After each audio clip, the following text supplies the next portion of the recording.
السلام علیکم ورحمۃ اللہ وبرکاتہ۔ کیا حال ہے سب کا؟ الحمدللہ۔ پچھلے لیسن کا ریکیپ کرتے ہوئے ہم آگے بڑھیں گے انشاءاللہ۔ نحمدہ ونصلی علی رسولہ الکریم، اما بعد فاعوذ باللہ من الشیطان الرجیم، بسم اللہ الرحمن الرحیم۔ رب اشرح لی صدری ویسر لی امری واحلل عقدۃ من لسانی یفقہوا قولی۔ يا أيها النبي إنا أرسلناك شاهدا ومبشرا ونذيرا وداعيا إلى الله بإذنه وسراجا منيرا وبشر المؤمنين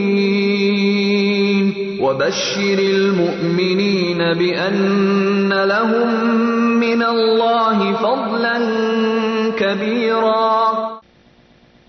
اس وقت جو آپ سلائیڈ دیکھ رہے ہیں یہ عمرہ القضاء کی ہے، یعنی جو عمرہ حدیبیہ کے 1 سال کے بعد کیا گیا تھا۔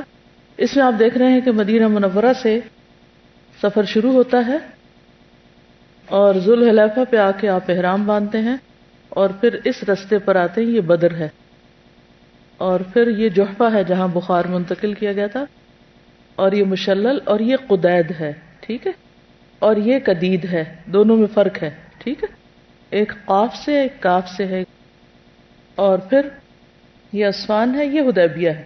مکہ اس طرف ہے، نبی صلی اللہ علیہ وسلم نے اس وقت اپنا رستہ تبدیل کر کے ادھر تشریف لے آئے تھے، اور یہاں پر پھر مکہ سے اس طرف کو عرفات ہے، اور اس سے آگے پھر طائف آتا ہے، یہ سب پہاڑی علاقہ ہے۔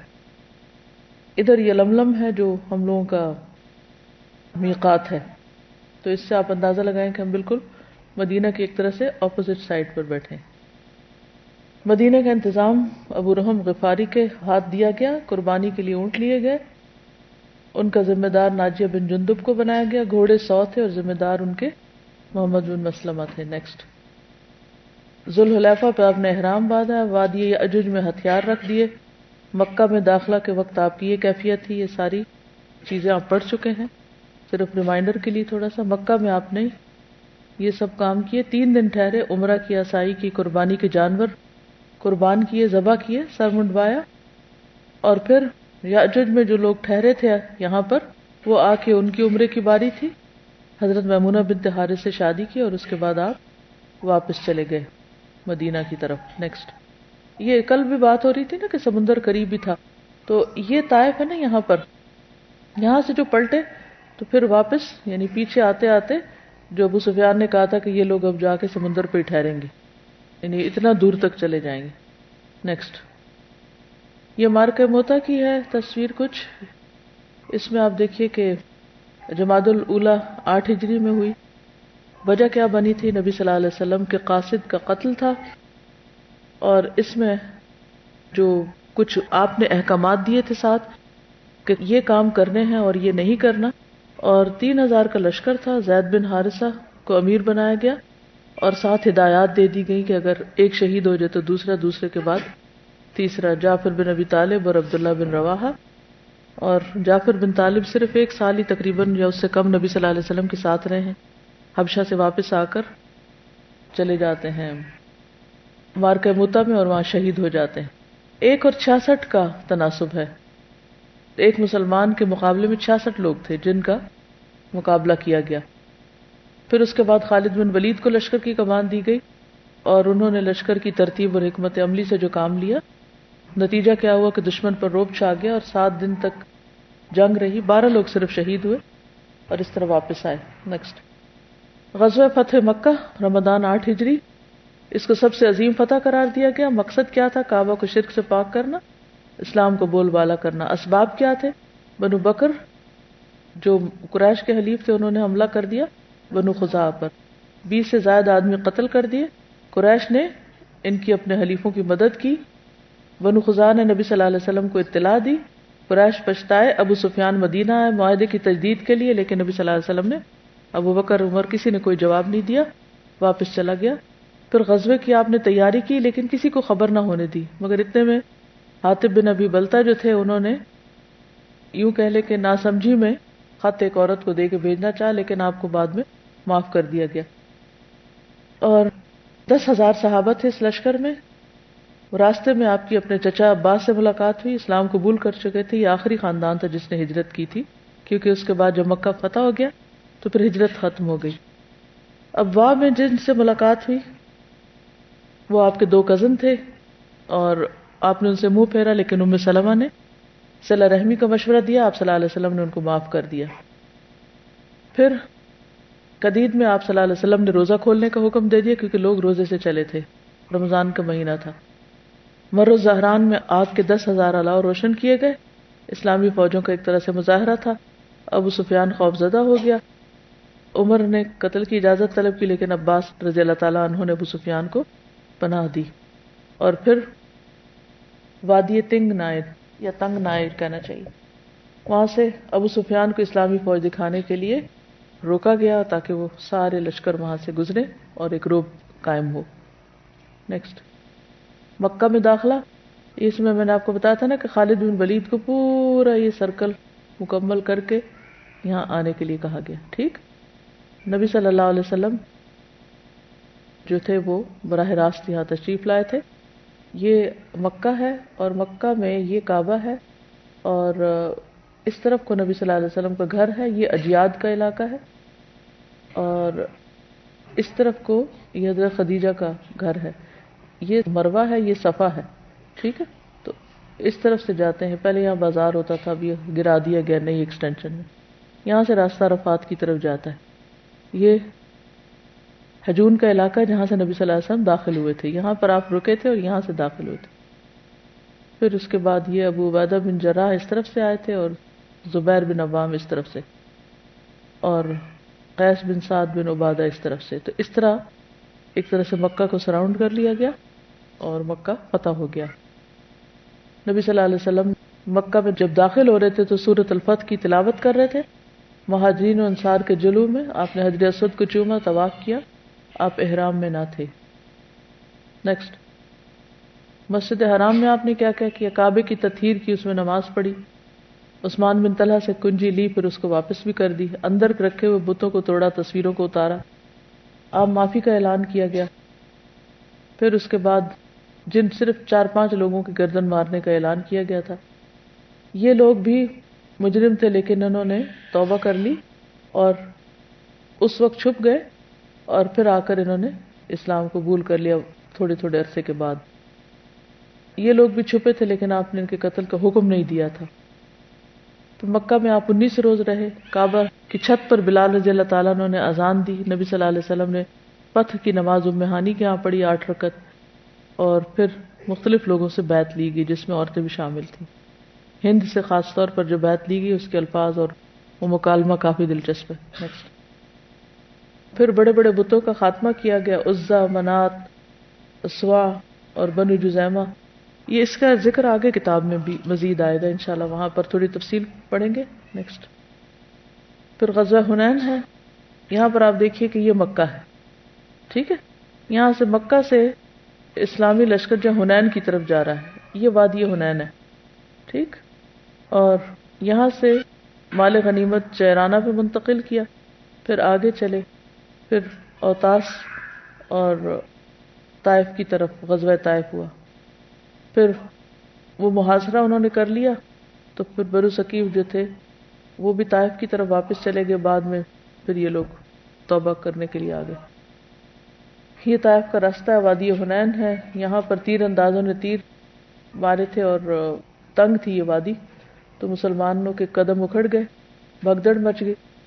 پھر اس کے بعد اس میں جو کچھ ہوا وہ سارا یہاں پر آپ تفصیلات دیکھ سکتے ہیں اس حصے میں. داخلے سے پہلے لشکر کی ترتیب دی آپ نے 2 زرہیں پہنی، سر اور چہرے پہ خود لگائے، اور سفید پرچم. سفید رنگ جو ہے وہ ایک اچھی علامت ہے، یعنی امن کی علامت. یس، مال غنیمت کی تفصیلات یہاں پر ہیں، اور پھر جیرانہ میں تقسیم ہوئی تھی، اور مختلف لوگوں کے جو واقعات کل آپ نے پڑھے گا. بس ٹھیک ہے، صرف یہ خلاصہ تھا تاکہ آپ کو ایک طرح سے ریویژن ہو جائے.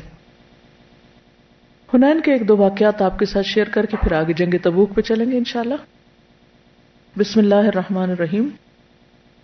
حنین کے موقع پر ایک بہت دلچسپ واقعہ پیش آیا. ایک اعرابی سے روایت ہے کہ حنین والے دن میں رسول اللہ صلی اللہ علیہ وسلم سے میں ٹکرایا. میرے پاؤں میں بھاری جوتی تھی. میں نے رسول اللہ صلی اللہ علیہ وسلم کے پاؤں کو رون دیا، یعنی اوپر آ گیا پاؤں کے پاؤں. آپ کے ہاتھ میں کوڑا تھا، آپ نے اس کے ساتھ مجھے چوکا دیا. ایک انسٹنٹ ریاکشن ہوتا ہے. کہا بسم اللہ، تم نے مجھے تکلیف دی. یہ تکلیف کے موقع پر بھی بسم اللہ پڑھنا ایک بہت اہم فیچر ہے. میں غور کر رہی تھی اپنے آپ پہ کہ جب مجھے تکلیف ہوتی تو کیا میرے منہ سے یہ لفظ نکلتے ہیں. حالانکہ اس وقت یہ پڑھنا جو ہے وہ اس تکلیف کو دور کرنے کا ذریعہ بنتا ہے. تو بہرحال آپ نے بسم اللہ پڑھا. آپ کو یاد ہوگا بڑی بڑھیاں اب بھی جب کوئی بچہ گرتا ہے تو کیا کہتی ہیں، ہے نا، بسم اللہ. کوئی ٹھوکر کھائے تو کیا کہتے ہیں، بسم اللہ. لیکن ہم سے وہ کلچر ختم ہوتا جا رہا ہے. بہرحال آپ نے اس کے ساتھ مجھے چوکا دیا اور کہا بسم اللہ، تم نے مجھے تکلیف دی. اس نے کہا میں نے رات اپنے نفس کو ملامت کرتے ہوئے گزاری. کبھی ایسا ہو جاتا ہے نا کہ کوئی ان پلیزنٹ واقعہ پیش آ جاتا ہے تو پھر آپ سوتے میں بھی اسی کا خواب دیکھ رہے ہوتے ہیں، اٹھتے ہیں تو ذہن پہ چھایا وہ ہوتا ہے، چلتے پھرتے ہر وقت وہی پریشان کرتا ہے. ہوتا ہے ایسے، ہوتا ہے نا. تو اس شخص کے ساتھ بھی یہ ہوا کہ میرے پاؤں کے نیچے آپ کا پاؤں آ گیا. یعنی خود سوچے کتنی ان کو تکلیف ہوئی ہوگی. اور میں نے ایسی رات گزاری جو اللہ ہی بہتر جانتا ہے. جب ہم نے صبح کی تو ایک آدمی کہہ رہا تھا کہ فلاں شخص کہاں ہے، یعنی میرا نام لے کے بلا رہا تھا. میں نے کہا اللہ کی قسم یہ وہی ہے جو مجھ سے کل ہوا، اسی کی مزید شامت. میں ڈرتا ہوا جا رہا تھا کہ رسول اللہ صلی اللہ علیہ وسلم نے مجھے کہا تم نے کل اپنے جوتے کے ساتھ میرے پاؤں کو روندا ہے اور مجھے تکلیف دی، اور میں نے کوڑے کے ساتھ تمہیں چوکا دیا تھا. یہ 80 گائے ہیں، اس کوڑا لگانے کے بدلے لے لو. یہ 80 گائے ہیں، اس کوڑا لگانے کے بدلے لے لو. اس سے کیا سیکھنے کو ملتا؟ انک لعلی خلق عظیم. کوئی آپ کو تکلیف دے اور وہ بھی سوچ سمجھ کے نہیں. ایسا ہوتا ہے نا اگر آپ کے اوپر کوئی چڑھ جائے تو آپ کیا کریں گے؟ سوچنے بیٹھیں گے اچھا اب میں کیا کروں. ایک دم آپ جو بھی ہاتھ میں ہوگا یا کچھ بھی ایک دم آپ اس کو پش کریں گے. تو آپ کے ہاتھ میں کوڑا تھا، آپ نے اسی سے پش کر دیا. لیکن آپ یہ بھول گئے کہ اس نے مجھے تکلیف دی، لیکن یہ یاد رکھا کہ مجھ سے کیا ہوا. اگر وہ پریشان تھا تو آپ کے دل میں بھی پریشانی رہی ہوگی، اسی لیے آپ نے صبح اس کو بلوا لیا اور اس کو 80 گائے دی. یہ واقعی اسی موقع پر پیش آیا. آپ کچھ کہیں گے اس پر؟ ہاں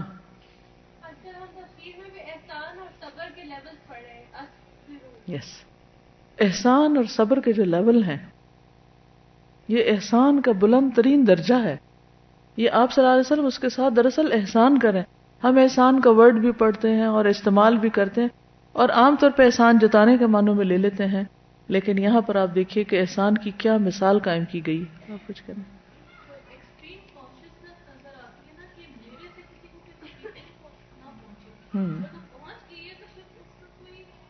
یعنی اتنا ازالہ اور ایسا ازالہ کہ وہ پھر دل راحت پا جائے.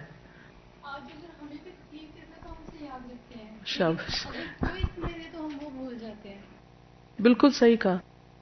آج اگر ہمیں کوئی تکلیف دے تو ہم اس کو خوب اچھی طرح یاد رکھتے ہیں، اور اگر ہم کسی کو دیں تو ہم بھول جاتے ہیں اور اس کو جسٹیفائی بھی کرتے ہیں کہ ہم نے تو اس وجہ سے کیا ہے. کیا آپ کے کوڑا لگانے کی جسٹیفیکیشن نہیں ہے موجود؟ کیا بدلہ لینے کی اجازت نہیں ہے؟ سب کچھ ہے، لیکن آپ نے اپنی امت کے لیے یہ سنت چھوڑی ہے. اگر لوگ اس پر عمل کرنے لگیں تو کوئی لڑائیاں، جھگڑے، فساد، فتنے باقی رہیں؟ آپس میں جو تعلقات کی خرابیاں، کچھ بھی باقی نہ رہے.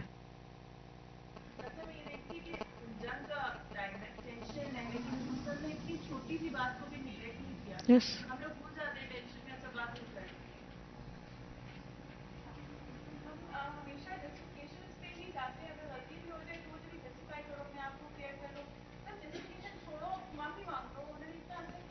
تو اس سے پتہ یہ چلتا ہے کہ اگر زندگی میں کسی کے ساتھ زیادتی ہو جائے یا کوئی ہمارے ساتھ زیادتی کر لے تو اس کو دل میں پالنا نہ شروع کر دیں، اسے بڑھائیں نہیں بلکہ اس کو بھلا دیں. اس سے پہلے ہم نے کہا تھا معاف کر دیں. معاف کرنا ہی ایک مشکل کام ہے، اور معاف کرنے کے بعد مزید احسان کرنا وہ تو ہماری ڈکشنری میں ہے ہی نہیں، نہ ہم نے کبھی اس کی کوئی مثال دیکھی. تو اب آپ کا ہوم ورک یہ ہے کہ کوئی ایک شخص ڈھونڈیے جس نے آپ کے ساتھ یا آپ نے اس کے ساتھ زیادتی کی اور پھر آپ اس کے ساتھ کوئی احسان کیجیے. اوکے. ایک اور واقعہ صہیب رضی اللہ عنہ سے مروی ہے کہ غزوہ حنین کے موقع پر رسول اللہ صلی اللہ علیہ وسلم کے ہونٹ ہلتے رہتے تھے، یوں لگتا تھا کچھ پڑھ رہے ہیں، پڑھتے رہتے تھے کچھ. اس سے پہلے کبھی آپ نے ایسا نہیں کیا تھا. ہم نے کہا اے اللہ کے رسول، ہم نے آپ کو وہ کرتے دیکھا ہے جو اس سے پہلے آپ نے نہیں کیا، آپ اپنے ہونٹوں کو کیوں ہلا رہے ہیں؟ آپ نے فرمایا کہ پہلی امتوں میں ایک پیغمبر تھے، انہیں اپنی امت کی تعداد پر اطمینان اور خوشی ہوئی، اور ان کے منہ سے یہ جملہ نکل گیا کہ یہ لوگ کبھی شکست نہیں کھا سکتے. اللہ تعالیٰ نے ان کی طرف وحی بھیجی اور انہیں 3 میں سے کسی ایک بات کا اختیار دیا کہ یا تو ان پر کسی دشمن کو مسلط کر دوں جو ان کا خون بہائے، یا بھوک کو مسلط کر دوں، یا موت کو. وہ کہنے لگے کہ قتل اور بھوک کی تو ہم میں طاقت نہیں، البتہ موت ہم پر مسلط کر دی جائے. نبی کریم صلی اللہ علیہ وسلم نے فرمایا صرف 3 دن میں ان کے 70,000 آدمی مر گئے. اس لیے اب میں یہ کہتا ہوں کہ اے اللہ، میں تیری ہی مدد سے حیلہ کرتا ہوں، تیری ہی مدد سے حملہ کرتا ہوں. کہ کل پڑھا تھا نا کہ آپ کے ساتھیوں میں سے بھی کسی کے منہ سے کچھ ایسے ہی الفاظ نکل گئے تھے کہ جس کا آپ ازالہ کر رہے تھے مسلسل ذکر کر کے کہ اے اللہ، میں تیری ہی مدد سے حیلہ کر رہا ہوں، تیری ہی مدد سے حملہ کر رہا ہوں. مسند احمد کی روایت ہے، حدیث نمبر 18940. اپنی ذاتی زندگی میں آپ دیکھیے کہ آپ کی ذات کو تکلیف پہنچی تو آپ کا رویہ کیا تھا، اور اب اسلام کے کاز کو نقصان پہنچنے کا اگر اندیشہ ہے اس جنگ کے موقع پر ایسی بات سے، اور ایک شخص نے تو بول کے کہا نا، تو شاید کچھ اور لوگوں کے دل میں خیال ہی آ گیا ہو. کیونکہ ہم عام طور پر جب ایسی چیزیں دیکھتے ہیں تو ہمارے اندر ایک عجب سا آ ہی جاتا ہے. اذ اعجبتکم کثرتکم. اس سے کیا سبق ملتا ہے ہمیں؟ خود پسندی بہت ڈینجرس ہے.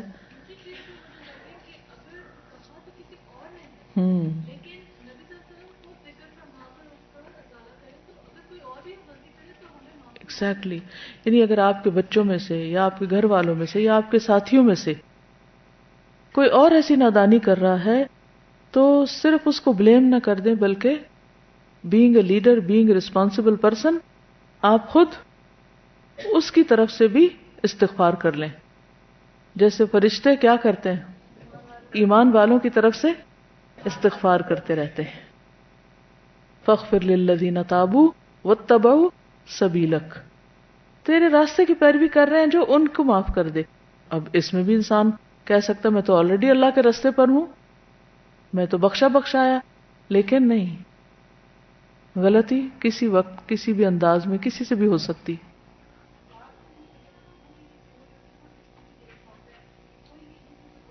بالکل. وہ تو کیا لیڈر ہوگا جو صرف اپنی ذات کے لیے سوچے؟ اس کو تو پھر کوئی حق ہی نہیں لیڈر بننے کا. اسے ان سب کی خیر خواہی کرنی اور سب کا سوچنا ہے جو اس کے فالوورز ہیں اور جو اس کے ساتھی ہیں.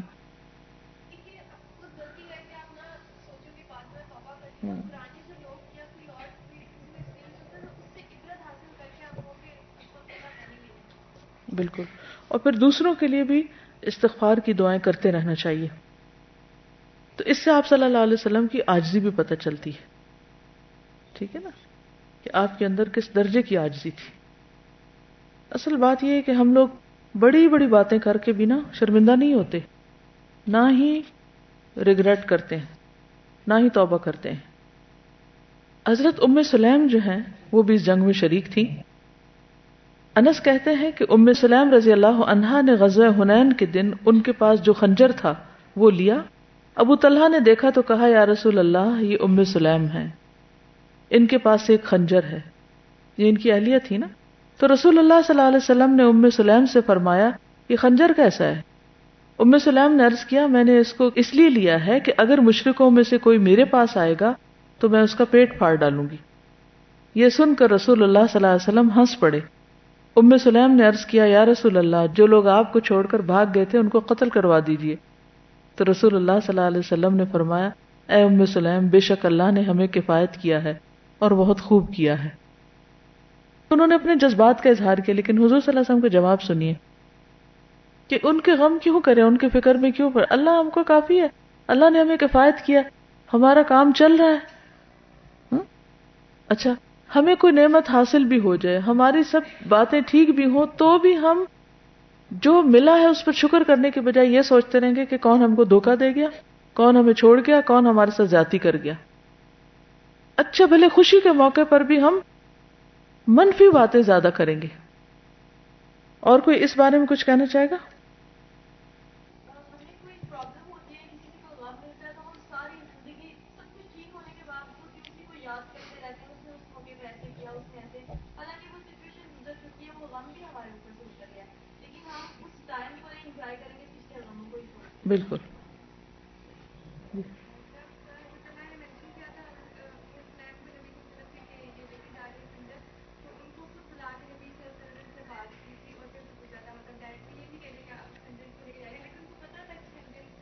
ظاہر ہے کہ جنگ میں خنجر کیوں لے کے جاتے ہیں، لیکن یہ ہے کہ آپ صلی اللہ علیہ وسلم نے ان سے بات کی. اس طرح باہم ایک دوسرے سے کنورسیشن جو ہوتی ہے اس میں جو ہمارے دل میں بات ہوتی ہے جب ہم اس کو منہ سے ادا کرتے ہیں تو وہ پھر ہمارا ایک عہد بن جاتا ہے. صفوان بن امیہ جو پہلے مسلمان نہیں تھے اب مسلمان ہوتے ہیں تو کہتے ہیں کہ رسول اللہ صلی اللہ علیہ وسلم نے حنین کے دن مجھے مال دیا. اس وقت آپ میرے نزدیک ساری مخلوق سے برے تھے، پھر آپ مجھے کچھ نہ کچھ دیتے رہے یہاں تک کہ آپ اب میرے نزدیک سب لوگوں سے زیادہ محبوب ترین ہو گئے. اس سے کیا پتا آپ انہی کو کیوں مال دے رہے تھے؟ ایک دفعہ سونٹ دیے پھر دیے پھر دیے. نہیں انسان، یہ جنرل بات نہیں میں کر رہی، ان کو ہی کیوں؟ اگر انسان کے اندر ہے تو ساری فوج کے اندر تھی تو سب کو ہی ملتی. یہاں انسان کی نہیں بات ہو رہی، اسپیسیفکلی ان کی بات ہو رہی ہے. اور مزاج شناس تھے، یہ اصل بات. تالیف قلب کر رہے تھے کہ جو ان میں سے سردار تھے، ظاہر ہے کہ ہر شخص کا ایک خاص بیک گراؤنڈ ہوتا ہے نا. ایک عام شخص ہوتا ہے اس کے پاس پہلے ہی کچھ نہیں، وہ صبر شکر کر رہا ہے، لیکن ایک شخص اپنی قوم کا سردار، اس کے پاس بہت کچھ ہے، تو وہ اگر آپ کی طرف آئے گا تو اس کی ڈیمانڈز کچھ اور ہوں گی. تو یہ مزاج شناسی جو ہے یہ بہت ضروری ہے، بہت اہم ہے. لیکن آپ نے انصار کو کچھ بھی نہیں دیا تھا. اچھا ہم الٹ کرتے ہیں، جو اپنے ہوتے ہیں ان کو خوب دیتے ہیں اور دوسروں کو کچھ نہیں دیتے. آپ کے دینے کی بنیاد کیا ہے؟ کس بنا پہ دے رہے ہیں؟ جہاں جہاں جس طرح بھی دین کو فائدہ پہنچے. پھر ایک اور ہے ابو محذورہ، نام سنا ہوگا. وہ کہتے ہیں کہ ایک مرتبہ میں چند نوجوانوں کے ساتھ نکلا، ہم لوگ حنین کے راستے میں تھے کہ نبی صلی اللہ علیہ وسلم واپس آتے نظر آئے. راستے میں نبی صلی اللہ علیہ وسلم سے آمنا سامنا ہو گیا. نماز کا وقت ہوا تو مؤذن نے اذان دی تو ہم لوگ بھی کھڑے ہو کر ان کی نقل اتار کر ان کا مذاق اڑانے لگے. نبی صلی اللہ علیہ وسلم نے فرمایا ان نوجوانوں کو پکڑ کر میرے پاس لاؤ، اور ہم سے فرمایا کہ تم میں سے کون اونچی آواز نکال رہا تھا؟ سب نے میری طرف اشارہ کر دیا، اور وہ اس میں سچے بھی تھے، صحیح کہہ رہے تھے. آپ صلی اللہ علیہ وسلم نے ان سب کو چھوڑ دیا اور مجھے روک لیا. آپ نے فرمایا اب اذان دو. چنانچہ میں کھڑا ہوا، لیکن اس وقت میری نظروں میں نبی صلی اللہ علیہ وسلم اور ان کا دیا ہوا حکم سب سے زیادہ پسندیدہ تھا. میں کھڑا ہوا، آپ نے خود مجھے اذان کے کلمات سکھائے اور فرمایا 2 مرتبہ اللہ اکبر کہنا، 2 مرتبہ اشہد ان لا الہ الا اللہ، 2 مرتبہ اشہد ان محمد الرسول اللہ کہنا، پھر دوبارہ یہی کلمات بلند آواز سے کہنا، یعنی ترجیع جس کو کہتے ہیں. 2 مرتبہ حی علی الصلاۃ اور حی علی الفلاح کہنا، 2 مرتبہ اللہ اکبر کہنا، پھر لا الہ الا اللہ کہنا. جب میں اذان دے کر فارغ ہوا تو نبی صلی اللہ علیہ وسلم نے مجھے ایک تھیلی عطا فرمائی جس میں کچھ چاندی تھی. پھر میری پیشانی پر اپنا دست مبارک رکھ کر 2 مرتبہ چہرے پر پھیرا، پھر سامنے، پھر جگر پر، حتیٰ کہ ناف تک ہاتھ پہنچا. پھر فرمایا اللہ تمہیں برکت دے. میں نے عرض کیا یا رسول اللہ مجھے مکہ مکرمہ میں اذان کے لیے مقرر کر دیجئے. نبی صلی اللہ علیہ وسلم نے فرمایا میں اس کا حکم دیتا ہوں. اسی وقت ان کے دل سے نبی صلی اللہ علیہ وسلم کی نفرت دور ہو گئی اور اس کی جگہ محبت پیدا ہو گئی. ہمیں یوتھ کے پرابلمز سمجھنے اور ان کا حل تلاش کرنے کا طریقہ نہیں آتا، ان کو سمجھنا نہیں آتا، ان کو کام لگانا نہیں آتا. ہم صرف اس پہ الجھتے رہتے ہیں کہ یہ بہت خراب ہے. آپ دیکھیے کہ جو جتنا نوٹی ہوتا ہے، بائی نیچر بعض بچے نوٹی ہوتے ہیں نا، ان کا انٹیلیجنس لیول اتنا ہی زیادہ ہوتا ہے اور ان کو کوئی کام چاہیے ہوتا ہے، انہیں کچھ کرنا ہوتا ہے. لیکن ہم میں ہے کوئی ایسا لیڈر جو اس طرح کام لگائے کسی کو کہ نوٹی لوگوں کو پکڑ کے ان کے کان کھینچنے کے بجائے ان کو پیار سے ان کے اوپر ہاتھ پھیر کے ان کو اسی کام لگا دے جو ان کو کرنا آتا ہے. تو پھر اصل بات ہے مزاج شناسی. ہے کسی میں حوصلہ؟ ہم نوٹی بچوں سے کیسے ڈیل کرتے ہیں؟ مرغا بنا کے اور 4 اوپر لگا کے. ہیں جی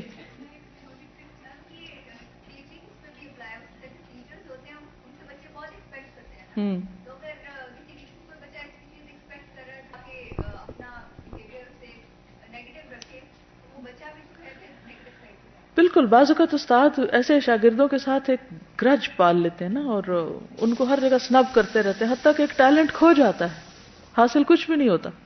جی السلام علیکم. گریڈ 3 کا ایک اسٹوڈنٹ ہے تو وہ کافی ماشاءاللہ نوٹی جس کو کہہ سکتے ہیں، بہت ہی ایکٹیو ہے، سپر ایکٹیو. تو وہ بالکل آرام سے نہیں بیٹھتا. اور سمر کیمپ میں جب یہاں پر الہدا میں ہو رہا تھا تو اس میں میں کریٹو رائٹنگ کراتی تھی اور پوری کلاس کو اسپوائل کر دیتا تھا کہ وہ کہتا تھا میں نے نہیں لکھنا، میں کبھی بھی نہیں لکھوں گا. تو اب وہ اسکول میں ہے اور اب تو کام کروانا تھا اور آج اسیسمنٹ تھی ان کی. تو جو ہی میں نے ان کو پہلی دفعہ ورک شیٹس دکھائیں اور میں نے کہا کہ اب آپ نے اسیسمنٹ کرنی ہے، اس نے اونچے نعرے لگانے شروع کر دیے، I hate writing and I hate writing. تو میں نے اس کو کہا کہ کول down, don't say this word hate because I hate this word hate. ٹھیک ہے، you will not use it. But کہتے ہیں آئی ہیٹ. میں نے کہا بٹ یو اسٹارٹ سے I love writing, just think that you love to do it and just sit down and do it. ظاہر ہے میں نے سب کو کرانا تھا. گھر وہ بیٹھ گیا، اس نے سب سے پہلے کام کیا، اس نے سارے آنسرز ٹھیک لکھے ہوئے تھے ماشاءاللہ، اور اتنا وہ خوش تھا کہ آئی ہیو ڈن اٹ. تو پھر میں نے اینڈ میں پھر سب کو یہ کہا کہ if you keep saying you hate it تو آپ کے دماغ سے انٹیلیجنس چلی جائے گی ساری. تو وہ اتنا اس سے وہ حیران ہوا کہ ایز ایف کہ فرسٹ ٹائم اس کو یہ بات پتہ چلی ہے.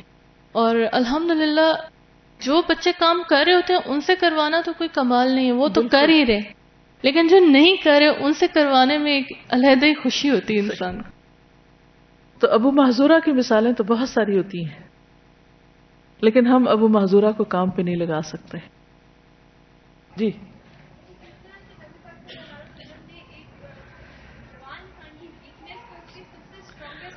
دیکھیں وہ نقلیں اتار رہے ہیں اور وہ ایک شغل لگا رہے ہیں کھڑے ہو کے، 4-5 ہیں، اور پھر وہ جیسے ہوتا ہے نا کہ گینگ سے بن جاتے ہیں بازو کا.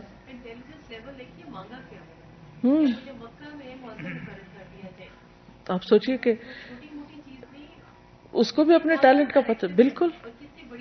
اور پھر آپ دیکھیں اس کو چاندی دے رہے ہیں، یعنی اس کو سمجھے کچھ سکے دے رہے ہیں، کچھ پیسے دے رہے ہیں.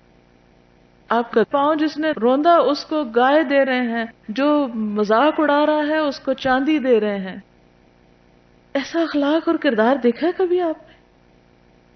یہ ہے ہمارے نبی صلی اللہ علیہ وسلم کی سیرت، اور یہ ہے آپ کی سنت، یہ ہے آپ کے طریقے جن سے آپ نے انسانیت کے لیے رحمت بن کر آئے تھے. وما ارسلناک الا رحمت للعالمین، اور دشمنوں کو دوست بنا لیا تھا. یہ تھی اسلام کی ترقی. ہمارے بزنس میں ہوتا تھا ایک چیپٹر تھا امپلائر ایمپلائی ریلیشنز. تو اس میں ایک جو مسئلہ ڈسکرائب کیا تھا کہ کبھی کوئی ایک امپلائی ہوتا ہے وہ باس ہوتا نہیں ہے لیکن وہ انفارمل لیڈر بن جاتا ہے. تو اس کا یہ ٹیکٹک تھی کہ آپ اس کو باہر بلا کے اس کو زیادہ چیلنجنگ کام دیں، اور اگر if he is good at controlling people تو اس کو پھر وہی کرنے دیں. تو میں یہی دیکھی تھی کہ یہاں پہ انہوں نے سب کو بلایا لیکن انہوں نے پہلے یہ پتا کیا کہ ان کا ہیڈ کون ہے, پھر باقیوں کو بھیج دیا. ہمارے سامنے حضور صلی اللہ علیہ وسلم کی پرسنالٹی ایسے آتی ہے کہ جو پرابلمز آ رہی ہیں ان کو سالو کیا ہے, ہر چیز کا سولوشن لے کر آ رہے ہیں وہ ہمارے سامنے. ایسا نہیں ہے کہ پرابلم ہے چلو ڈانٹ کے بھیج دیا یا پریشان ہو کے بیٹھ گئے, پریشان ہو کے اس کو یا صحابہ کو ڈسکس کیا اکٹھا سب کے کر لیا اور ساتھ. پریشانیاں ڈسکس کرنی شروع کر دی. ہر چیز کا سولوشن پہلے اس کا اسی Yes. وقت. السلام علیکم. میرا جو بڑا بیٹا ہے وہ 8 سال کا ہے اور ہی از ویری ہائپر. ابھی جو میں نے حدیث سنی ابو مسعورہ کی تو آئی ڈونٹ نو کہ نبی صلی اللہ علیہ وسلم کتنے زبردست طریقے سے ڈیل کرتے ہیں ایسے بچوں کو کہ ہی گیو ہم دا رسپانسبلٹی آف مادر. اینڈ بلیو می کہ میں جب اس کو رسپانسبلٹی دیتی ہوں تو وہ زیادہ بہتر کام کرتا ہے بنسبت کسی کے انڈر رہ کے کام کرنا. تو ایسے بچے جو بہت ہائپر ہوتے ہیں یا ان کی اپنی تھنکنگ ہوتی ہے جو ایک دفعہ میں نہیں سنتے, اگر آپ ان کو رسپانسبلٹی دیں تو وہ سب سے زیادہ بہتر کام کریں گے. تو کیونکہ انہیں کچھ کرنا ہے نا. جی جی ہاں, اس میں آپ دیکھیے کہ اس میں آپ کے ٹچ کرنے کا, دعا دینے کا, انعام دینے کا, یہ سارے پہلو ہیں. یہ ساری چیزیں مل کر اس کو انکریج کر رہی ہیں. بالکل.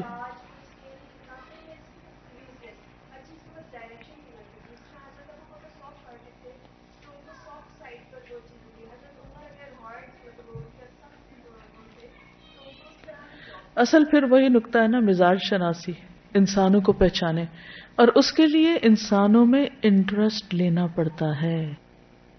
آپ یہ بھی تو کر سکتے تھے, وہ شرارتیں کر رہے تھے تو ان کو ایک لک دیتے اور چلے جاتے اور چھوڑ دیتے ان کو ان کے حال پر.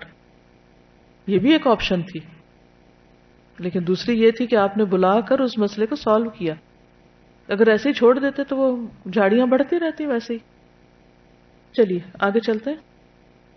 عبداللہ بن ابی ربیعہ کہتے ہیں نبی صلی اللہ علیہ وسلم نے غزوہ حنین کے موقع پر ان سے 30 یا 40 ہزار قرض لیا جانے سے پہلے.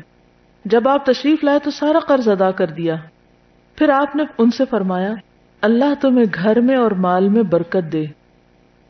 قرض کا بدلہ یہ ہے کہ پورا ادا کیا جائے اور شکریہ ادا کیا جائے.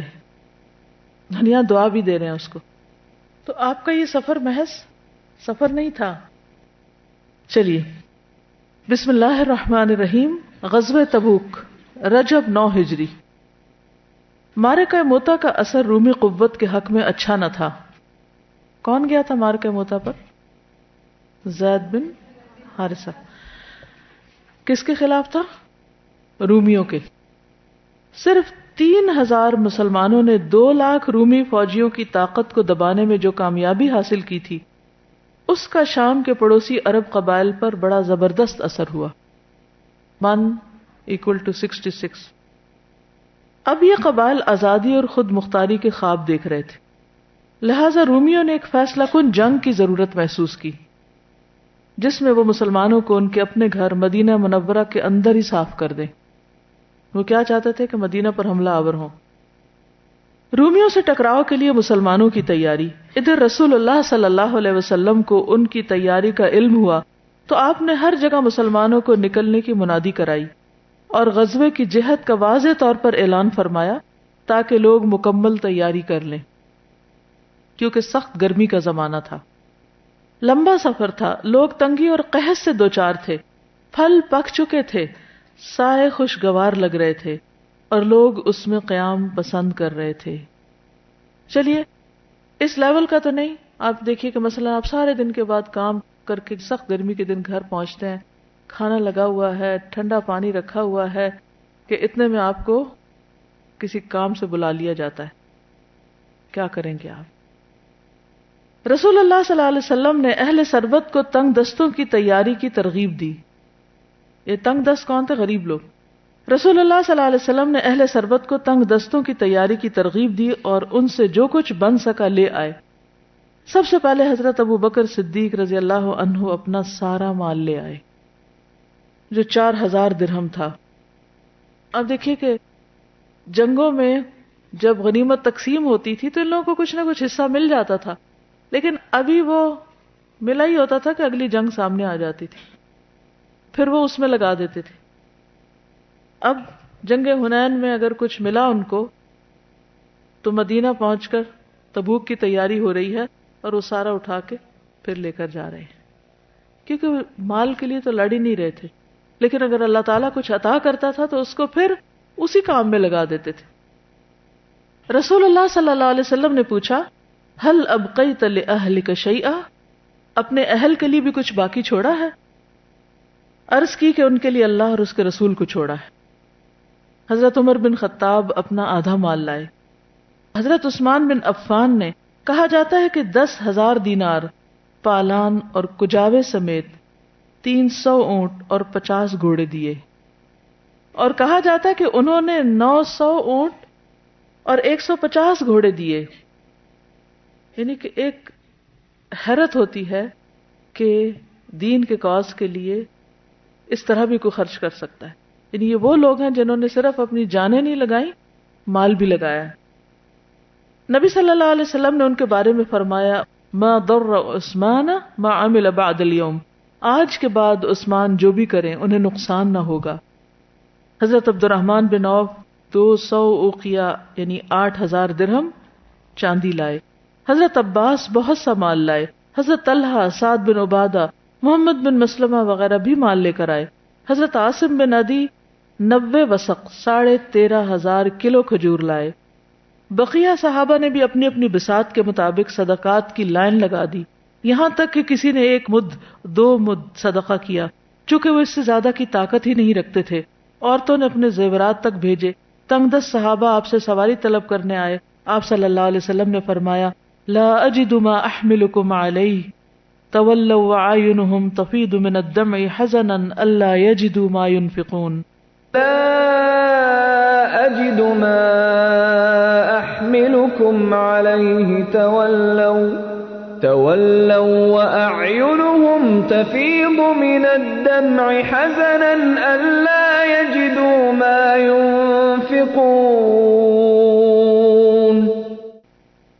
میں کچھ نہیں پاتا جس پر آپ لوگوں کو سوار کروں. تو وہ اس حال میں واپس ہوئے کہ ان کی آنکھیں اس افسوس میں اشک بار تھیں کہ وہ خرچ کرنے کو کچھ نہ پا سکے، کہ کچھ ہے ہی نہیں جو دیں. ظاہر ہے سب دے رہے ہیں، کوئی ایسا موقع سوچئے کہ سب دے رہے ہیں، آپ کے پاس کچھ ہے ہی نہیں دینے کو، تو آپ کے دل کی حالت کیا ہوگی کہ آپ بھی وہ کرنا چاہتے ہیں جو دوسرے کر رہے ہیں، اور اپنے اس قول اور سوچ میں سچے بھی ہیں، یہ نہیں کہ اوپر اوپر سے. چنانچہ انہیں حضرت عثمان اور حضرت عباس وغیرہ نے تیار کیا، یعنی وہ مال لائے اور جن کے پاس کچھ نہیں تھا وہ اس پر بیٹھ کر پھر جنگ کے لیے نکلے. اس موقع پر منافقین نے چہ میں گوئی بھی کی، یعنی باتیں بھی بنائیں. چنانچہ جنہوں نے زیادہ خرچ کیا انہیں ریاکاری کے طعنے دیے، جنہوں نے کم خرچ کیا ان کا مذاق اڑایا، اور رومیوں سے ٹکراؤ کی جرت پر رسول اللہ صلی اللہ علیہ وسلم کا بھی مذاق اڑایا. جب باس پرس ہوئی تو کہنے لگے ہم تو محض دل لگی کر رہے تھے، we're joking. ادھر منافقین اور بدبی بناوٹی عذر لے لے کر آئے اور نبی صلی اللہ علیہ وسلم سے غزوے میں شرکت سے رخصت کی اجازت چاہی کہ ہمیں تو ایکسکیوز کر دیں، ہم نہیں جا سکتے. آپ نے اجازت دے دی. ان کے علاوہ بعض مسلمان محض سستی کی وجہ سے پیچھے رہ گئے، لیزینس، کوئی ریزن نہیں تھی. اب ہر طرح کے درجے ہیں نا، سابقون السابقون بھی ہیں، اور کچھ نہیں تو تب بھی آگے بڑھنے والے اپنی جانیں لے کر حاضر ہیں. کچھ مذاق اڑا رہے ہیں اور کچھ بس ایسے ہی پیچھے بیٹھے ہیں. اسلامی لشکر راہ تبوک میں اس تیاری کے بعد رسول اللہ صلی اللہ علیہ وسلم نے مدینے کا انتظام محمد بن مسلمہ کو سونپا. بال بچوں پر علی بن ابو طالب کو نگران مقرر کیا. لشکر کا سب سے بڑا پرچم حضرت ابو بکر صدیق کو دیا اور کئی لوگوں کو جھنڈے عطا فرمائے. مہاجرین کا جھنڈا حضرت زبیر کو دیا، اوس کا جھنڈا اسید بن حزیر کو، خزرج کا جھنڈا حباب بن منذر کو دیا. جمعرات کے دن مدینے سے کوچ فرمایا. آپ صلی اللہ علیہ وسلم کے ساتھ 30,000 کا لشکر تھا. 30,000 لوگ مارچ کر رہے ہیں اور منزل مقصود تبوک تھی. سواری اور توشے کی سخت قلت تھی. 18 آدمی ایک ہی اونٹ پر باری باری سوار ہو رہے تھے. سوچئے ان کی باری کب آتی ہوگی اور پیدل کتنا چلنا پڑتا ہوگا. لوگوں نے درختوں کے پتے کھائے یہاں تک کہ ان کے ہونٹ سوج گئے. سارے کڑوے کو سیلے ہوں گے, کچھ کانٹے وانٹے بھی شاید ہوں. سواریوں کی قلت کے باوجود اونٹ ذبح کرنے پر مجبور ہوئے تاکہ ان کے معدے اور آنتوں کا پانی پی سکے, کہ سخت گرمی کا وقت تھا, پینے کو کچھ نہیں تھا. لشکر تبوک کے راستے پر رواں دواں تھا کہ حضرت علی بن ابو طالب آ ملے. وہ منافقین کے طعنے برداشت نہ کر سکے اور نکل آئے, لیکن رسول اللہ صلی اللہ علیہ وسلم نے انہیں واپس کر دیا اور فرمایا, اما ترضى ان تكون مني بمنزلة هارون من موسى الا انه لا نبي بعدي. کیا تم اس بات سے راضی نہیں کہ مجھ سے تمہیں وہی نسبت ہو جو حضرت موسیٰ سے ہارون کو تھی علیہم السلام, البتہ میرے بعد کوئی نبی نہ ہوگا. جب وہ کوہ طور پر گئے تھے تو پیچھے ہارون علیہ السلام رکے اور انہوں نے بھی ویسے ہی دن دیکھے جیسے حضرت علی کو دیکھنے پڑ رہے تھے. صحابہ رسول اللہ صلی اللہ علیہ وسلم کے ساتھ سمود کی سرزمین ہجر میں اترے, اس کے کنویں سے پانی لیا اور آٹا گوندھا. آپ نے حکم دیا کہ ان کے کنویں سے لیا ہوا پانی بہا دیں, گوندا ہوا آٹا جانوروں کو کھلا دیں, حالانکہ خود بھوکے تھے, اور صرف اس کنویں سے پانی لیں جس سے صالح علیہ السلام کی اونٹنی پانی پیا کرتی تھی. اور جب آپ سمود کے اس علاقے سے گزرے تو آپ صلی اللہ علیہ وسلم نے یہ بھی فرمایا, لا تدخلوا مساکن الذین ظلموا انفسهم الا ان تکونوا باکین ان یصیبکم ما اصابہم. ان ظالموں کی جائے سکونت میں گریہ کناہ داخل ہونا, یعنی روتے ہوئے داخل ہونا, کہیں تم پر بھی وہی مصیبت نہ آ پڑے جو ان پہ آئی تھی. تو آثار قدیمہ اور کھنڈرات اور تباہی کے علاقوں میں اللہ سے ڈرتے ہوئے داخل ہونا چاہیے, ان کو پکنک پوائنٹس نہیں بنانا چاہیے. پھر اپنا سر ڈھانپا اور تیزی سے چل کر وادی پار کر گئے. راستے میں رسول اللہ صلی اللہ علیہ وسلم ظہر اور عصر کی نمازیں, مغرب اور عشاء کی نمازیں اکٹھی پڑھتے رہے, کیونکہ ہر نماز کے وقت رکنے سے پھر سفر اور لمبا ہو جاتا. جمع تقدیم بھی فرماتے اور جمع تاخیر بھی. جمع تقدیم کیا ہوتی ہے؟ ظہر کے وقت میں عصر پڑھ لی جائے, اور تاخیر کیا ہوتی ہے کہ عصر کے وقت میں ظہر پڑھ لی جائے لیٹ کر کے. تبوک میں اتر چکے تو حضرت ابو خیثمہ آ ملے. یہ سچے مومن تھے, بغیر کسی عذر کے بچھڑ گئے تھے. سخت گرمی کا دن تھا. اپنے باغ میں آئے تو دیکھا کہ دونوں بیویوں نے اپنے اپنے چھپر پانی کے چھینٹے دے کر آراستہ کر رکھے ہیں, کھانا اور ٹھنڈا پانی بھی فراہم کر رکھا ہے. انہوں نے کہا, رسول اللہ صلی اللہ علیہ وسلم تو سخت گرمی میں ہیں اور ابو خیثمہ ٹھنڈے سائے, میٹھے پانی اور خوبصورت عورتوں میں, یہ انصاف نہیں. واللہ میں تم میں سے کسی کے چھپر میں داخل نہ ہوں گا یہاں تک کہ رسول اللہ صلی اللہ علیہ وسلم سے جا ملوں. تم دونوں میرے لیے توشہ تیار کر دو. انہوں نے ایسا ہی کیا. پھر ابو خیثمہ اپنے اونٹ پہ سوار ہوئے, تلوار اور نیزہ لیا اور چل پڑے, یہاں تک کہ رسول اللہ صلی اللہ علیہ وسلم سے اس وقت ملے جب آپ تبوک میں اتر چکے تھے. تبوک میں 20 دن. رومیوں کو تبوک میں رسول اللہ صلی اللہ علیہ وسلم کی آمد کا علم ہوا تو ان کے حوصلے ٹوٹ گئے, مقابلے کی ہمت نہ ہوئی اور وہ اندرون ملک بکھر گئے. رسول اللہ صلی اللہ علیہ وسلم نے 20 دن قیام فرما کر دشمن پر روب ڈالا اور وفود کا استقبال کیا. آپ کے پاس ایلا کا حاکم یوحنا بن رعبہ آیا, اس کے ساتھ جربا, ادرح اور مینا کے وفود بھی تھے. انہوں نے جزیہ دینے کی شرط پر صلح کی مگر مسلمان نہ ہوئے. رسول اللہ صلی اللہ علیہ وسلم نے یوحنا کو ایک تحریر دی جس میں اسے اور باشندگان ایلا کو امان دی اور ان کی کشتیوں اور قافلوں کو سمندر اور خشکی میں ضمانت دی اور آمد و رفت کی آزادی عطا فرمائی, اور یہ کہ کسی نے کوئی گڑبڑ کی تو اس کا مال اس کی جان کے آڑے نہ آ سکے گا. صلح کی, امان دی اور کیا وارننگ دی کہ اگر گڑبڑ کی تو پھر تمہاری جانوں کی سلامتی نہیں. اسی طرح آپ نے ایک تحریر جربا اور ادرح کے باشندوں کے لیے لکھی جس میں ان کو امان دی اور یہ کہ ان پر ہر رجب میں 100 دینار واجب الادا ہوں گے, یعنی جزیہ ٹیکس. اہل مینا نے آپ سے 1/4 پھل کی ادائیگی پر صلح کی. دومت الجندل کے عقیدر کی گرفتاری. رسول اللہ صلی اللہ علیہ وسلم نے حضرت خالد بن ولید کو 420 سواروں کی میت میں دومت الجندل کے عقیدر کی طرف روانہ کیا اور فرمایا, انک ستجدہ یصید البقر, تم اسے نیل گائے کا شکار کرتے ہوئے پاؤ گے, یعنی ان کے سردار کو. حضرت خالد تشریف لے گئے. جب فاصلہ اتنا رہ گیا کہ قلعہ نظر آ رہا تھا تو ایک نیل گائے نکلی اور قلعے کے دروازے پر سینگ رگڑنے لگی. عقیدر اس کے شکار کو نکلا مگر خالد نے خود عقیدر کو شکار کر لیا اور اسے گرفتار کر کے نبی صلی اللہ علیہ وسلم کی خدمت میں پیش کیا. آپ صلی اللہ علیہ وسلم نے جان بخشی فرمائی اور 2000 اونٹ, 800 غلام, 400 زرہوں اور 400 نیزوں پر صلح فرمائی. اس نے ایلا اور میناد والوں کی شرائط پر جزیہ بھی دینے کا اقرار کیا، تو اس علاقے میں بھی امن قائم ہو گیا۔ مدینہ کو واپسی، 20 دن کے بعد رسول اللہ صلی اللہ علیہ وسلم نے مدینے کی واپسی کی راہ لی۔ راستے میں آتے جاتے 30 دن لگے، مہینے کا سفر تھا یہ۔ اس طرح رسول اللہ صلی اللہ علیہ وسلم کل 50 دن مدینے سے باہر رہے۔ راستے میں لشکر ایک گھاٹی سے گزرا، لوگوں نے وادی کی راہ لی اور رسول اللہ صلی اللہ علیہ وسلم نے گھاٹی کا راستہ اختیار کیا۔ آپ صلی اللہ علیہ وسلم کے ساتھ صرف حضرت عمار تھے جو اونٹنی کی نکیل تھامے ہوئے تھے، اور حضرت حذیفہ بن یمان تھے جو اونٹنی کو ہانک رہے تھے پیچھے سے۔ موقع غنیمت جان کر 12 منافقین نے قتل کے ارادے سے آپ کا پیچھا کیا کہ آپ اکیلے ہیں تو جا کے کام تمام کریں، اور آپ کے انتہائی قریب آ گئے۔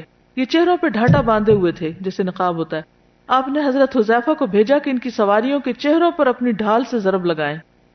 انہوں نے ضرب لگائی تو اللہ نے منافقین پر رعب ڈال دیا اور وہ تیزی سے بھاگ کر لوگوں میں جا ملے۔ رسول اللہ صلی اللہ علیہ وسلم نے حضرت حذیفہ کو ان کے نام بھی بتلائے اور ان کا ارادہ بھی، چنانچہ انہیں رسول اللہ صلی اللہ علیہ وسلم کا رازدان کہا جانے لگا۔ یہ بات تو ہمیشہ سنی نا آپ نے کہ آپ نے منافقین کے نام بتائے تھے تو وہ تھے کون اور کب بتائے تھے یہ نہیں معلوم ہوتا، تو یہ اس موقع پہ بتائے تھے۔ مسجد ضرار کا انہدام، منافقین نے ضرر رسانی، کفر، مومنین میں تفریق اور اللہ اور اس کے رسول سے جنگ کرنے والوں کو گھات کی جگہ فراہم کرنے کے لیے قباء میں ایک مسجد بنائی تھی اور رسول اللہ صلی اللہ علیہ وسلم سے گزارش کی تھی کہ آپ اس مسجد میں ان کے لیے نماز پڑھ دیں۔ اس وقت آپ تبوک کے لیے تیار ہو رہے تھے۔ آپ نے فرمایا انا علی سفر ولکن اذا رجعنا انشاء اللہ، ابھی تو ہم سفر پر ہیں، البتہ واپس آئے تو انشاءاللہ یعنی پھر دیکھیں گے۔ لیکن جب آپ تبوک سے واپسی میں ذی اوان میں اترے اور مدینہ 1 دن یا اس سے بھی کم فاصلے پر رہ گیا تھا تو حضرت جبریل نے نازل ہو کر مسجد کی اصل حقیقت بتائی اور نماز پڑھنے سے منع کیا۔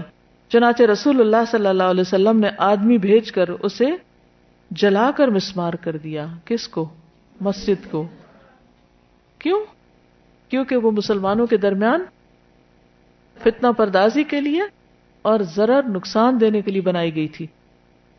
تو بعض اوقات لوگ مذہب کو، دین کو، دینی جگہوں کو استعمال کرتے ہیں کس کام کے لیے؟ اپنے مذموم مقاصد پورے کرنے کے لیے، تو ایسی جگہوں کی پھر کوئی قدر نہیں رہ جاتی۔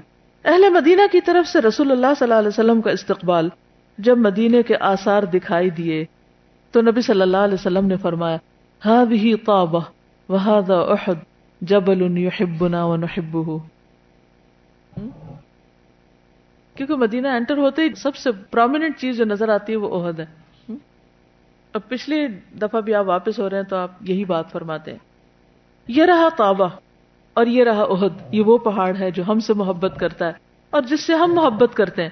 ادھر لوگوں نے آپ کی آمد کی خبر سنی تو استقبال کے لیے عورتیں، بچے اور بچیاں نکل پڑی جو یہ شعر گنگنا رہی تھی، طلع البدر علینا من ثنیات الوداع وجب الشکر علینا ما دعا للہ داعی۔ ہم پر ثنیت الوداع سے 14ویں کا چاند طلوع ہوا ہے، جب تک پکارنے والا اللہ کو پکارے ہم پر شکر واجب ہے۔ آپ تشریف لائے، مسجد میں داخل ہوئے، 2 رکعت نماز پڑھی اور لوگوں سے ملنے کے لیے بیٹھ گئے۔ اتنے 100 کلومیٹر کا سفر کر کے پھر آ کے مسجد میں بیٹھ گئے۔ مخلفین، جو منافقین پیچھے رہ گئے تھے، انہوں نے آ کر معذرت کی اور قسمیں کھائیں۔ آپ نے ان کا ظاہر عذر قبول کر لیا اور باطن اللہ کے حوالے کر دیا۔ 3 سچے مومن بھی آئے جو پیچھے رہ گئے تھے، اور یہ تھے کعب بن مالک، مرارہ بن ربیع اور ہلال ابن امیہ۔ انہوں نے سچ سچ کہا، کوئی عذر نہیں تراشا۔ نبی صلی اللہ علیہ وسلم نے حکم دیا کہ اللہ کے فیصلے کا انتظار کریں اور مسلمانوں کو حکم دیا کہ ان سے بات نہ کریں، چنانچہ ان کے لیے لوگ بدل گئے۔ زمین انجانی ہو گئی، وہ اپنے آپ سے تنگ آ گئے اور دنیا اندھیر ہو گئی۔ 40 دن گزرے تو مزید حکم آیا کہ اپنی عورتوں کے قریب بھی نہ جائیں۔ 50 دن پورے ہوئے تو اللہ تعالیٰ نے ان کی توبہ قبول کی اور آیت نازل کی، فرمایا وَعَلَى الثَّلَاثَةِ الَّذِينَ خُلِّفُوا حَتَّى إِذَا ضَاقَتْ عَلَيْهِمُ الْأَرْضُ بِمَا رَحُبَتْ وَضَاقَتْ عَلَيْهِمْ أَنفُسُهُمْ وَظَنُّوا أَن لَّا مَلْجَأَ مِنَ اللَّهِ إِلَّا إِلَيْهِ ثُمَّ تَابَ عَلَيْهِمْ لِيَتُوبُوا إِنَّ اللَّهَ هُوَ التَّوَّابُ الرَّحِيمُ۔ وعلى الثلاثة الذين خلفوا حتى إذا ضاقت عليهم الأرض بما رحبت وضاقت عليهم أنفسهم وظنوا أن لا ملجأ من الله إلا إليه ثم تاب عليهم ليتوبوا إن الله هو التواب الرحيم. اور اللہ نے ان 3 آدمیوں کی بھی توبہ قبول کی جن کا معاملہ مؤخر کر دیا گیا تھا، یہاں تک کہ جب زمین اپنی کشادگی کے باوجود ان پر تنگ ہو گئی، ان کی جان پر بن آئی، اور انہوں نے یقین کر لیا کہ اللہ سے بھاگ کر پناہ کی کوئی جگہ اور نہیں ہے، اگر ہے تو اسی کی طرف ہے، تو اللہ نے ان پر مہربانی کی تاکہ وہ توبہ کریں. یقیناً اللہ توبہ قبول کرنے والا رحیم ہے. اس سے کیا پتہ چلتا ہے؟ جی، یعنی دین کے معاملے میں، بعض کاموں کے معاملے میں، بعض فرائض کی ادائیگی میں سستی نہیں کرنی چاہیے، کیونکہ اس کے بہت بھیانک نتائج سامنے آتے ہیں. کچھ کرنے کے کام ایسے ہوتے ہیں کہ جن کو ڈیلے نہیں کیا جا سکتا، ٹالا نہیں جا سکتا، انہیں کر لینا چاہیے. اور پھر یہ کہ بعض غلطیاں ایسی ہوتی ہیں کہ جن پر توبہ قبول ہونے میں وقت لگتا ہے. ان کی توبہ 50 دن بعد قبول ہوئی تھی. تو یہ نہیں کہ آپ ایک دن توبہ کر کے اور کہیں کہ میں توبہ کر چکی ہوں، کر لی، میں نے کہہ دیا توبہ، سوری کر لیا. اس کے لیے جب تک دل گواہی نہ دے کہ میری توبہ قبول ہو گئی، اس وقت تک کرتے رہیں کرتے رہیں کرتے رہیں، کیونکہ ہم کسی سزا کے متحمل نہیں ہو سکتے. اس سے مسلمانوں اور پیچھے رہ جانے والوں میں خوشی کی لہر دوڑ گئی. لوگوں نے ایک دوسرے کو خوشخبری اور مبارکباد دی، انعام دیے، صدقے کیے، اور یہ ان کی زندگی کا مبارک ترین دن تھا. اس موقع پر بعض آیتوں نے منافقین کا بھانڈا پھوڑ دیا، ان کے جھوٹ کا راز کھول دیا اور سچے مومنین کو بشارتیں دی. بس سب تعریف تمام جہانوں کے پروردگار کے لیے ہے. رسول اللہ صلی اللہ علیہ وسلم رجب سن 9 ہجری میں تبوک سے واپس ہوئے. اسی مہینے نجاشی شاہ حبشہ اسحمہ بن ابجر نے وفات پائی. رسول اللہ صلی اللہ علیہ وسلم نے مدینے میں ان کی غائبانہ نماز جنازہ پڑھی. کیا پڑھی؟ نماز جنازہ. پھر شعبان 9 ہجری میں آپ صلی اللہ علیہ وسلم کی صاحبزادی حضرت ام کلثوم نے وفات پائی. آپ نے ان کی جنازہ پڑھی، بقیع میں دفن فرمایا اور سخت غمگین ہوئے. حضرت عثمان سے فرمایا لو کانت عندی ثالثۃ لزوجتکھا، اگر میرے پاس تیسری لڑکی ہوتی تو اس کو بھی تم ہی سے بیاہ دیتا. اتنے اچھے داماد. پھر ذوالقعدہ 9 ہجری میں منافقوں کا سردار عبداللہ بن ابی فوت ہوا. رسول اللہ صلی اللہ علیہ وسلم نے اس کے لیے دعائے مغفرت کی اور اس کی نماز جنازہ پڑھی. حضرت عمر نے اس کی نماز جنازہ پڑھنے سے آپ کو روکنے کی کوشش کی، مگر آپ نہ مانے. پھر قرآن کریم کی وہ آیت نازل ہو گئی جس میں منافقین کی نماز جنازہ پڑھنے سے منع کر دیا گیا. غزوات کے متعلق چند کلمات. یہ آخری غزوہ تھا. جاہلیت میں جنگ کے معنی تھے بغیر کسی رحم اور مروت کے قتل و غارت گری، آتش زنی، اکھاڑ پچھاڑ، لوٹ مار، عورتوں کی بے حرمتی، زمین میں فساد، کھیتی باڑی اور جانوروں کی تباہ کاری. یہ تھی جنگ. لیکن اسلام نے آ کر جنگ کے مطلب کو مکمل طور پر بدل دیا. چنانچہ اس نے جنگ کو مظلومین کی مدد، ظالموں کی سرکوبی، زمین پر امن و امان پھیلانے، عدل قائم کرنے، کمزوروں کو طاقتوروں کے چنگل سے چھڑانے، بندوں کو بندوں کی عبادت سے نکال کر اللہ کی عبادت کی طرف لگانے اور باطل ادیان کے ظلم سے اسلام کے عدل کی طرف لانے کا ذریعہ بنا دیا. عربوں کی عادت نہ تھی کہ کسی کے سامنے سر جھکائیں، خواہ جنگ کتنی ہی طول پکڑے اور قیمت بھی کتنی ہی زبردست چکانی پڑے. چنانچہ بکر اور تغلب کے درمیان جنگ بسوس 40 سال تک چلتی رہی تھی اور فریقین کے کوئی 70,000 آدمی مارے گئے، مگر کسی نے دوسرے کے سامنے سر نہ جھکایا. اوس اور خزرج کی لڑائی 100 سال سے زیادہ چلی، مگر کسی نے بھی دوسرے کے سامنے سر نہ جھکایا. جنگ جاری رکھنا اور دشمن کے سامنے کبھی سر نہ جھکانا اسلام سے پہلے عربوں کی معلوم اور معروف عادت تھی. جتنا مرضی نقصان ہو، جو صلح نہیں کرتے تھے. پھر رسول اللہ صلی اللہ علیہ وسلم دین اسلام لے کر آئے تو عرب نے آپ کا بھی اسی اسلوب سے سامنا کیا اور آپ کو بھی میدان جنگ تک گھسیٹ لائے. لیکن آپ نے ایک دوسرے ہی اسلوب سے ان کا سامنا کیا جو نہایت حکیمانہ تھا، یہاں تک کہ ان کا ملک فتح کرنے سے پہلے ان کے دل جیت لیے۔ آپ کے غزوات میں کام آنے والوں کی تعداد اور ان غزوات کے نتائج کا تقابل جب جاہلیت میں پیش آنے والی جنگوں کے نتائج سے کیا جائے تو عجیب و غریب بات سامنے آتی ہے۔ آپ کے غزوات اور جنگوں میں قتل ہونے والے سارے مسلمان مشرکین اور یہود و نصارہ کی تعداد مجموعی طور پر کم و بیش 1000 ملتی ہے، سب مل کے جو پورے اس عرصے میں قتل ہوئے ہیں۔ ان غزوات میں جو مدت صرف ہوئی وہ 8 سال سے زیادہ نہیں، مگر اتنے تھوڑے عرصے میں اور اتنا معمولی سا خون بہا کر آپ نے تقریباً پورے جزیرہ العرب کو اپنا تابع فرما بنا لیا اور اس کے اطراف و اکناف میں امن و امان کا دورہ ہو گیا۔ کیا آپ سمجھتے ہیں کہ یہ تلوار کی قوت سے ممکن ہے؟ یہ جو الزام دیا جاتا ہے کہ اسلام تلوار کی قوت سے پھیلا، کیا یہ تلوار کی قوت تھی؟ بالخصوص ان لوگوں کے لیے جو معمولی بات پر نہ ختم ہونے والی جنگ چھیڑ دیتے تھے اور ہزاروں پر ہزار افراد قربان کرتے جاتے تھے، مگر یہ سوچ بھی نہیں سکتے تھے کہ دوسرے فریق کے سامنے سر چکائیں گے۔ ہرگز نہیں، بلکہ آپ نے جو کچھ پیش فرمایا وہ نبوت اور رحمت تھی، رسالت اور حکمت تھی، دعوت اور معجزہ تھا، اور اللہ کا فضل اور اس کی نعمت خاص تھی۔ اللہ کا فضل اور اس کی نعمت خاص تھی، وہی آیت جو آپ کو ہر بار سنائی جاتی ہے۔ لقد كان لكم في رسول الله أسوة حسنة لمن كان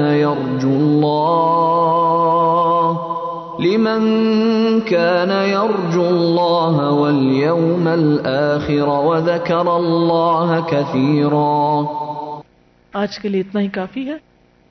سبحانك اللهم وبحمدك نشهد ان لا اله الا انت نستغفرك ونتوب الیک۔ السلام علیکم ورحمۃ اللہ وبرکاتہ۔